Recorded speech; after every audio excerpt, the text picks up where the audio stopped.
नमस्कार, सुप्रभातम बच्चों।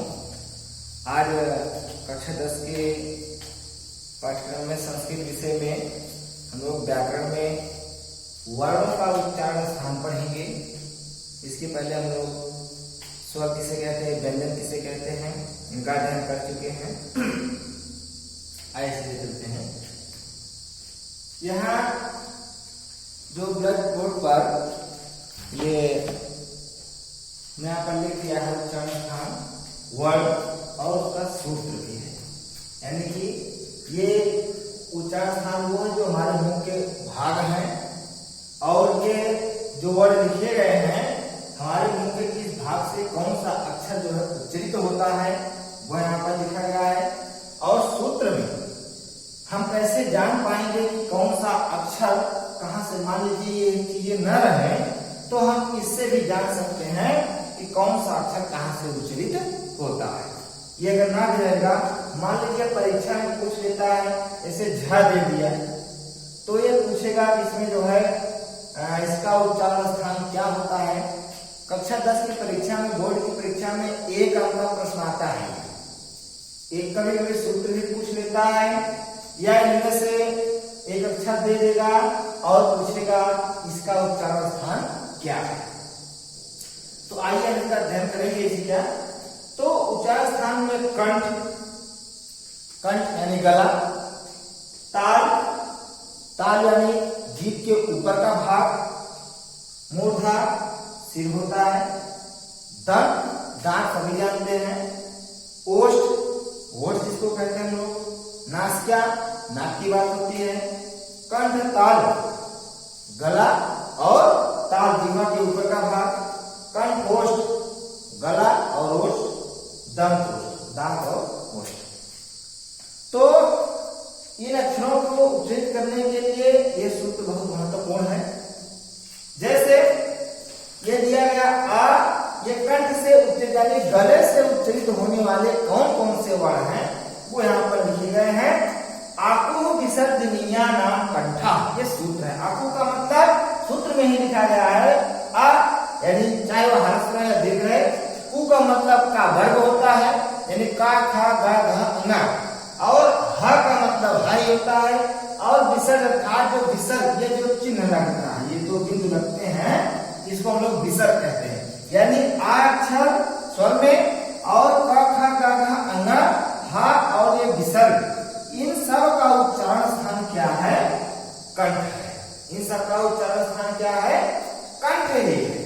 अगर सूत्र याद रहे तो आको विसर्जनीया नाम कंठा, तो ऐसी सूत्र में ही ये सारे अक्षर मिल जाएगा। आ का मतलब आही है, कु का मतलब का वर्ग का मतलब का खा गा घ अंगा, हा का मतलब हा, और विसर्ग का मतलब विसर्ग होता है। ये जो चिन्ह है, तो ये पूरा मिला करके ये सब किससे बोले जाते हैं? कंठ से बोले जाते हैं, गले से बोले जाते हैं। इसको बोल में कहिए आ का ख ग घ अंग ह और आ, ये सारे अक्षर जो है, सारी दुनिया जो है, सारे वर्ड जो है किससे बोले जा रहे हैं? कंठ से बोले जा रहे हैं। ठीक। तो ये ताल, ताल से उच्चरित होने वाले कौन कौन से वर्ड हैं? ई, च, छ, ज, झ, या और श। इसका सूत्र है इचु ऐसा नाम तालु।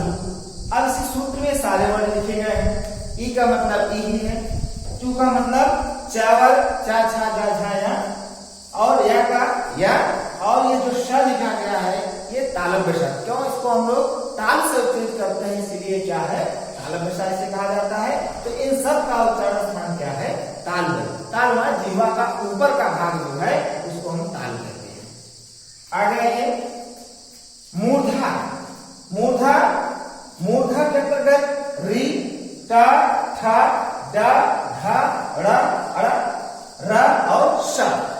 तो इसका सूत्र है ऋतु षणाम मूर्धा, यानी कि री का मतलब री, टू का मतलब टावर, और ये श जिसको हम लोग सामान्य बोलचाल की भाषा में सती वाला श कहते हैं, खटकोल वाला श कहते हैं, या कभी कभी बच्चे जो है इसको पेटफरुआ सा भी कहते हैं। लेकिन ऊंची कक्षा में हमको इस तरह से नहीं कहना है। इस श को हमें मूर्धन्य श कहा जाता है। इस श को क्या कहा जाता है? मूर्धन्य श। इसको तालव्य श, इसको मूर्धन्य श। क्योंकि इसका उच्चारण स्थान क्या है, मोटा है। आगे दंत, दंत माने दांत। अब दांत से उच्चारित होने वाले कौन कौन से अक्षर हैं? ऋ, ता, था, दा, धा, ना, ला और सा। अब इसको पढ़ते समय हम लोग जब पढ़ते हैं तो हमारी जीवा जो है, हमारी जीवा दंत में छू करके और काफी सीटी के साथ जो है, काफी उष्मा के साथ जो है हवा निकालती है, ध्वनि भी निकलती है उसी के साथ। तो हम लोग इसको कैसे माने क्या जानेंगे, तब ये कहां से उच्चारित हो रहा है, दंत से। जैसे ला कहते हैं, ता कहते हैं तो जीवा हमारे आकर के दांत पर छूती है, दांत का स्पर्श लेकर के ही जो है हम इसको उच्चारित कर सकते हैं। कहां से, ता, था, दा, धा, ना। ला भी इसी तरह से है।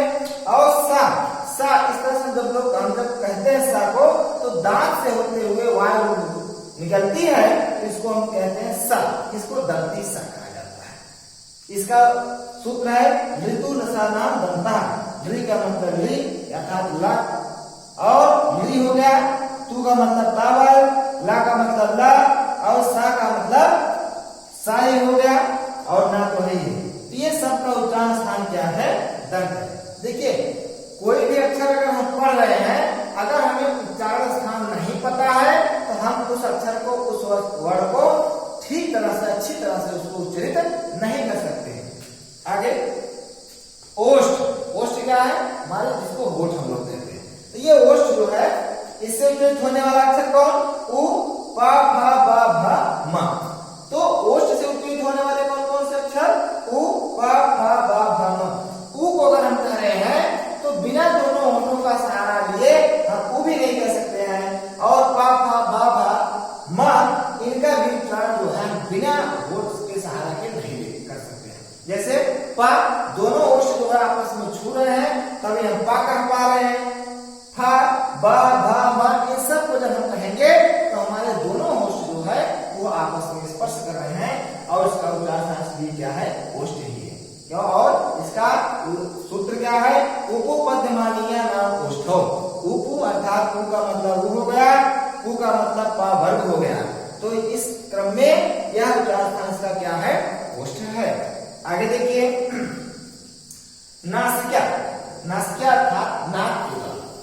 नाक के द्वारा जब हम किसी वर्ड का उच्चारण उच्चारित करते हैं, किसी वर्ड को कहते हैं, पढ़ते हैं, तो उसका उच्चारण स्थान क्या होगा, नासिका होगी। जैसे या, म, न, रा और न। यमंगलम, इसको संक्षिप्त में जल्दी से कह सकते हैं, यमंगलम। ये वर्ड जो है इनका उच्चारण स्थान क्या है, नासिका है। नाक के द्वारा इसका उच्चारण किया जाता है, और इसका सूत्र है यमंगलना नाम नासिका चा। तो इनका उच्चारण स्थान क्या होगा, नासिका। अगला है कंठ तालु। अब तक तो हम एक स्थान से उच्चारित कर रहे थे और अक्षरों को और वर्णों को, लेकिन कुछ वर्ड ऐसे हैं जो दो स्थान से अथवा उच्चारण स्थान से उच्चारित होते हैं। जैसे ये कंठ तालु से ए, ऐ, अगर हम ए कह रहे हैं, ऐ कह रहे हैं, इन दोनों का उच्चारण स्थान क्या है, कंठ भी है और तालु है।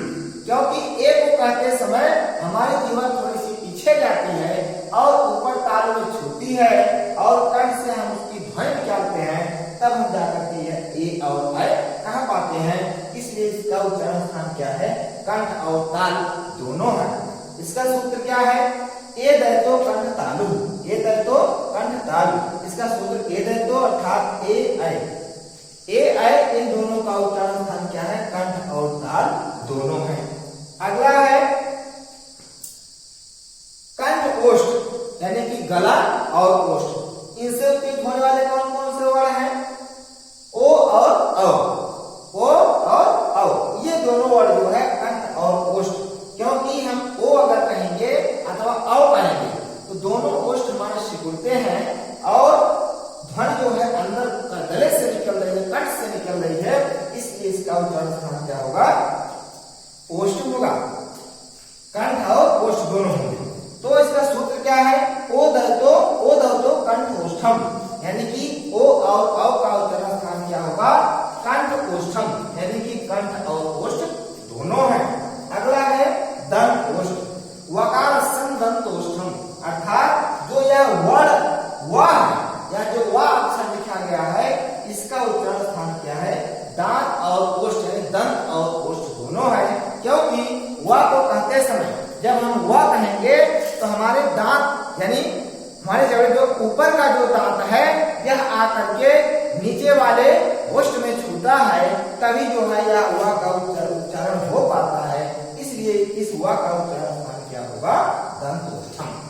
तो सभी बच्चे जो है इस पूरे टेबल को अपनी कॉपी में नोट कर ले और इन सभी अक्षरों को पढ़ करके अभ्यास करें कि कौन सा अक्षर कहां से उच्चारित होता है और इस सूत्र को भी कंठस्थ कर लें।